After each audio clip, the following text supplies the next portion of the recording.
Requirement sa mga sasali sa Hajj pilgrimage ang magpabakuna bago lumipad sa Saudi Arabia. Kung dati ay 4,000 pesos ang gastos sa bakuna, libre na ito ngayon sa tulong ng gobyerno.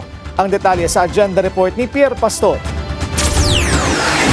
Nasa 5,000 Hajj pilgrim ang nabigyan ng bakuna bilang paghahanda sa kanilang pilgrimage tour sa Mecca, Saudi Arabia ngayong Mayo. Required sa Kingdom of Saudi Arabia na bakunado ang mga pilgrim, kaya't sa pagtutulungan ng National Commission on Muslim Filipinos at Department of Health, nabigyan sila ng meningococcal at influenza vaccines para maprotektahan sila habang nasa ibang lugar. Matapos mabakunahan, binigyan sila ng Yellow Card o International Certificate of Vaccination mula sa DOH Bureau of Quarantine. 2 milyong tao ang Hajj every year.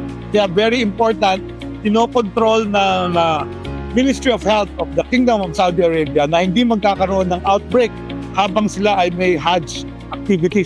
Isinagawa ang pagbabakuna sa iba't ibang sites sa Marawi, Iligan, CDO, Cotabato, Davao, Palawan, Sambasulta at dito sa Maynila.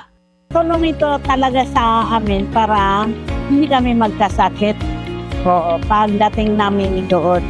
Kasi sa amin mga Muslim, gusto namin talaga ng mga puntang Saudi mag-Hajj para matanggal yung mga kasalanan. Yun ang sabi nila. Dati may bayad na 4,000 pesos ang pagpapabakuna pero libre itong ibinigay ngayon sa tulong ng DOH at BARM. Ang Hajj ay isang annual Islamic pilgrimage na ginaganap sa Mecca, Saudi Arabia.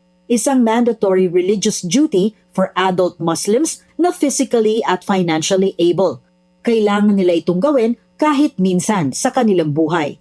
Para sa agenda, Pierre Pastor, Billionaire News Channel. Manatiling nakatutok sa Billionaire News Channel. Sumubaybay sa aming social media accounts at mag-subscribe sa aming YouTube channel para sa mga eksklusibong balita at storya.